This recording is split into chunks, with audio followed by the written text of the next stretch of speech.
Hello everyone, this is वंदना सिसोदिया और आज हम लोग इस वीडियो में ऐसे मैनेजमेंट इंस्टीट्यूट के बारे में बात करने वाले हैं जो इंडिया में टीयर ए में आता है। साथ ही साथ उसकी एनआरएफ रैंकिंग 7th है। अगर हम बात करें उसके आरओआई की, उसके एवरेज पैकेजेस की, सब में एक्सीलेंट है। साथ ही साथ हर मैनेजमेंट एस्पिरेंट का सपना है इस इंस्टीट्यूट के अंदर एडमिशन लेना। तो इस इंस्टीट्यूट का नाम है MDI, that is management development institute, जो कि स्टैब्लिश हुआ है 1973 के अंदर। उसका जो पीजीडीएम है वो स्टार्ट हुआ है 1994 से। उसके बाद बात कर लेते हैं उसके लोकेशन की। लोकेशन सबको पता है, गुड़गांव हरियाणा है। इसके डायरेक्टर है अरविंद सहाय सर, जो लास्ट ईयर से इसके डायरेक्टर है। साथ ही साथ अगर उनकी प्रोफाइल की बात करें तो वो IIM अहमदाबाद की फैकल्टी रह चुके हैं, लंदन बिजनेस स्कूल की फैकल्टी रह चुके हैं। लंदन बिजनेस स्कूल वर्ल्ड में टॉप इंस्टीट्यूट्स में आता है। उसके बाद बात करते हैं एंट्रेंस कौन सा एक्सेप्ट करता है एमडीआई। सिर्फ और सिर्फ कैट। बहुत सारे एंट्रेंसेस है इंडिया में मैनेजमेंट में जो चलते हैं, लेकिन एमडीआई सिर्फ कैट एक्सेप्ट करता है। एक और बहुत इंपॉर्टेंट इंफॉर्मेशन, जो स्टूडेंट्स 2024 में कैट देना चाहते हैं और साथ ही साथ एमडीआई में एडमिशन लेना चाहते हैं, तो मैं बता दूं फॉर्म्स ऑलरेडी आउट है। 22 नवंबर लास्ट डेट है फॉर्म फिल करने की। जो भी स्टूडेंट चाहते हैं फॉर्म भर दीजिए। साथ ही साथ एक और बात मैं बता दूं, आपको पता कैसे चलेगा कि एमडीआई से हमें कॉल आने वाली है। तो देखिए, कट ऑफ तो रहती है 95 to 96 परसेंटाइल एंड अबव। अच्छे से जितना अच्छा स्कोर करेंगे उतना ज्यादा चांस है आप एमडीआई में इजीली शॉर्टलिस्ट हो जाएं, क्योंकि वो प्रोफाइल बेस्ड सिलेक्शन भी करता है। साथ ही साथ आपके कैट के स्कोर्स पर भी डिपेंड करता है कि आपका सिलेक्शन होगा या नहीं, वहां से कॉल आएगी या नहीं। क्योंकि जितना भी बाकी जो क्राइटेरिया है हम इस वीडियो में बताने वाली हूँ, वो सब बात की चीजें होती है। पहली जो कॉल्स आती है वो आपकी कट ऑफ देख के, जो कट ऑफ होती है उसके हिसाब से आती है। तो ये अप्रॉक्स एक कट ऑफ बता दी। अगर आपकी रिसेंटली आप ये वीडियो देख रहे हैं और आपके मॉक के अंदर 80 to 85 परसेंटाइल आप स्कोर कर पा रहे हैं, तो आप एमडीआई का फॉर्म जरूर भरिएगा। पहले ही खत्म कर देते हैं। बहुत ही चुनिंदा कॉलेजेस हैं टीयर ए के मैनेजमेंट के, जो कि अपना रजिस्ट्रेशन कैट से पहले क्लोज कर देते हैं। उसमें से एक है एमडीआई होता। अब बात करते हैं इसकी फीस की। 28.2 लाख जो है अप्रॉक्स इसकी फीस है। सभी कोर्सेज की मैंने एस्टिमेटेड बता दी। आरओआई इसका 98% है। उसके बाद अगर बात करते हैं मीडियन कॉस्ट टू कंपनी की, दैट इज 26.13 लाख। हाईएस्ट जो है वो 60 लाख है। ये मैं मीडियन और हाईएस्ट बता रही हूँ आपको 2021 से लेके 23 तक जो इनका बैच रहा था, उस बैच के बारे में बता रही हूँ, मतलब लास्ट जो बैच पास आउट हुआ है। उसके बाद बात करते हैं टोटल नंबर ऑफ स्टूडेंट। 472 इसके पास टोटल नंबर ऑफ स्टूडेंट है। बैच साइज है कैसे डिवाइडेड है, 238 जो है वो पीजीडीएम में है seats. 120 PGDM human resource management की है। 114 जो है पीजीडीएम इंटरनेशनल बिजनेस की है। देखिए, मैं एक और चीज बता दूं, जो इनका सिलेक्शन क्राइटेरिया आपको इसके लिए या एक और चलता है इनका बीए बिजनेस एनालिटिक्स। इन सब के लिए अगर आपके पास 3 साल की ग्रेजुएशन है तो चलेगा, लेकिन IB that is international business, इसमें अगर आपको एडमिशन लेना है आईबी के अंदर, तो मिनिमम आपके पास 4 इयर्स की ग्रेजुएशन कंपलसरी है। उसके बाद बात कर लेते हैं जेंडर डाइवर्सिटी की। 28% फीमेल्स, 72% मेल्स हैं। सिलेक्शन क्राइटेरिया आप सभी मेरे हिसाब से इस वीडियो को ये सुनने के लिए बेसिकली देख रहे होंगे। तो देखिए, सिलेक्शन क्राइटेरिया क्या है ये। अगर देखिए, उन स्टूडेंट्स के लिए सबसे इंपॉर्टेंट है जो ग्रेजुएशन में बहुत अच्छा स्कोर नहीं कर पाए हैं। बहुत सारे स्टूडेंट्स को लगता है हमारी ऑलरेडी प्रोफाइल इतनी बेकार है, हमें कोई अच्छा या टीयर ए का कॉलेज क्यों कॉल करेगा, हमारे ग्रेजुएशन में मार्क्स ही नहीं थे। तो अगर आप उनमें से एक है तो एमडीआई बिल्कुल आपके लिए है, क्योंकि एमडीआई जो है वो एकेडमिक्स को सबसे कम वेटेज दे रहा है। देखो, किसी भी कॉलेज में सिलेक्शन के लिए ना जो प्रोफाइल सिलेक्शन होता है वो बेसिकली तीन चीजों में डिवाइड होता है। That is first is CAT score, दूसरा होता है उसके एकेडमिक्स मतलब 10th 12th and graduation.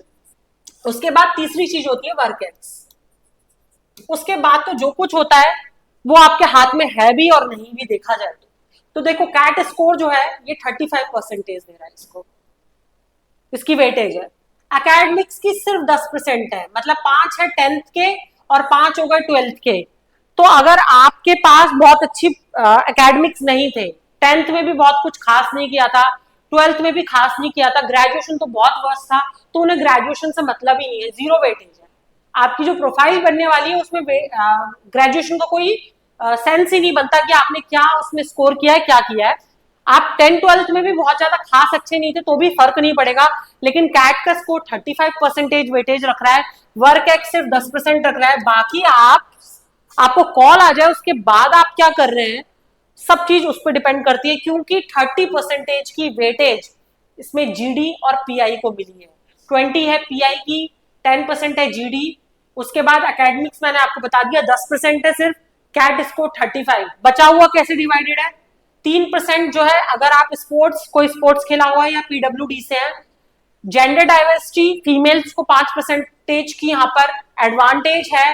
Academic diversity, non engineers को है यहाँ पर बेनिफिट 5% का, और 2% जो है रीजनल डाइवर्सिटी, आप कहाँ रहते हैं इस पर डिपेंड करता है। उसके बाद या कहाँ से, उसके बाद बात करते हैं 2025 बैच के लिए कौन कौन से प्रोग्राम ऑफर कर रहा है या वो यूजुअली प्रोग्राम्स ऑफर करता है। तो PGDM business analytics, PGDM HRM, IB core, PGDM core, उसके बाद ऑनलाइन, ये अलग है आपके लिए, जो इंपॉर्टेंट है वो ऊपर के 4 है। उसके बाद बात करते हैं प्लेसमेंट किन किन एरियाज में होता है। Consulting, e commerce, health care and pharmaceuticals, media and telecom, BFSI banking financial service and insurance में रहता है। उसके बाद ऑटोमोबाइल, कॉन्ग्लोमरेट, एनर्जी, लॉजिस्टिक्स, इन सब में सिलेक्शन स्टूडेंट्स के होते हैं। वैसे तो प्लेसमेंट्स आपके लिए यहाँ पर इसलिए मैटर नहीं करने चाहिए क्योंकि उसका नाम एमडीआई है, लेकिन फिर भी मैंने थोड़ा बहुत एलिब्रेट किया है। अब डोमेन वाइज 2021 से लेके 23 बैच के बता रही हूँ मैं। डोमेन वाइज क्या हाईएस्ट सीटीसी गया है, ठीक है। यहाँ पर 51 स्टूडेंट सेलेक्ट हुए, आईटी एंड ऑपरेशंस में 49 लाख जो है हाईएस्ट था। यहाँ 76 हुए, sales and marketing 60 lakh highest था। फाइनेंस 66 स्टूडेंट्स को फाइनेंस में हुआ, 56 लाख हाईएस्ट था। 74 स्टूडेंट्स जो है वो एचआर में गए, 45 लाख हाईएस्ट था। 205 स्टूडेंट्स जो है कंसल्टिंग एंड जनरल मैनेजमेंट में गए, उनका जो हाईएस्ट गया था that was 60 lakh. Total number of recruiters कितने थे, 102 कंपनियां थी टोटल नंबर ऑफ रिक्रूटर्स जो कि रिक्रूटमेंट के लिए एमडीआई आई थी। ये 2025 से लेके 30 तक की बात है। देखो यहाँ पर मैंने आपको बता दिया है, मैंने बताने की कोशिश की है कि कंसल्टिंग एंड जनरल, ये इसकी वेबसाइट से, एमडीआई की वेबसाइट से डायरेक्ट उठाया गया पूरा डेटा है। अगर आप चाहें तो वो भी विजिट कर सकते हैं। यहाँ पर भी आप स्क्रीनशॉट ले सकते हैं कि आपकी ड्रीम कंपनी इसमें से कौन सी है जहां आप जाना चाहते हैं। तो क्या जो आपकी ड्रीम कंपनी एमडीआई आ रही है, तो देख सकते हैं कंसल्टिंग एंड जनरल मैनेजमेंट में ये सारी कंपनीज आई हैं 2021 टू 23 में। एचआर के लिए ये सब आई थी, सेल्स एंड मार्केटिंग में ये आई थी, आईटी एंड ऑपरेशंस की कंपनीज ये थी। उसके बाद बात कर लेते हैं फाइनेंस की, तो फाइनेंस में ये सब कंपनीज आई थी। उसके बाद MDI Gurgaon hall of fame, ये कुछ ऐसे अलमनाइज हैं एमडीआई गुड़गांव के जो बहुत रिप्यूटेड पोजीशंस पर इंडिया के अंदर या इंटरनेशनली बैठे हुए हैं। ये एक बस मैंने इस स्लाइड को सिर्फ और सिर्फ आपको मोटिवेशन देने के लिए लगाया है, ताकि आप जैसी वीडियो खत्म होती है आप अपनी पढ़ाई स्टार्ट कर दें कैट एग्जामिनेशन की। ये सब एलमनाइज थे। उसके बाद वीडियो के एंड में मैं एक बहुत इंपॉर्टेंट मैसेज देना चाहती हूँ कि आप अगर अभी प्रिपेयर कर रहे हैं कैट एग्जामिनेशन को, तो एमडीआई के लिए सबसे इंपॉर्टेंट, क्योंकि कैट ही लेता है 10 कैट के, अगर आप एनमेट भी दे रहे हैं तो 5 एनमेट एंड 5 ही स्नैप, अगर आप सिम्बाइसिस भी टारगेट कर रहे हैं, एनआरसी मुंजी कर रहे हैं, तो फिर आप इन मॉक्स को लगाइए। इन मॉक्स के लिए आप इस वेबसाइट पर जाइए, बिल्कुल टोटली फ्री, रियलिस्टिक है, एग्जैक्ट रेप्लिका है। जो भी कैट एग्जाम के मॉक्स होते हैं, एग्जामिनेशन के पेपर्स होते हैं उनके, इसको लगाइए और अच्छे से अच्छा परफॉर्म कीजिए अपने कैट एग्जामिनेशन के अंदर। बिल्कुल फ्री है। आने वाले टाइम में वेबसाइट के अंदर और भी पेपर्स हम लोग सेक्शनल भी जो है ऐड करने वाले हैं, एज वेल एज जो फुल लेंथ पेपर्स होते हैं उन्हें भी ऐड करने वाले हैं। तो जाइए और इन पेपर्स को लगाइए। Thank you so much. This was all about MDI Gurgaon. Thank you so much.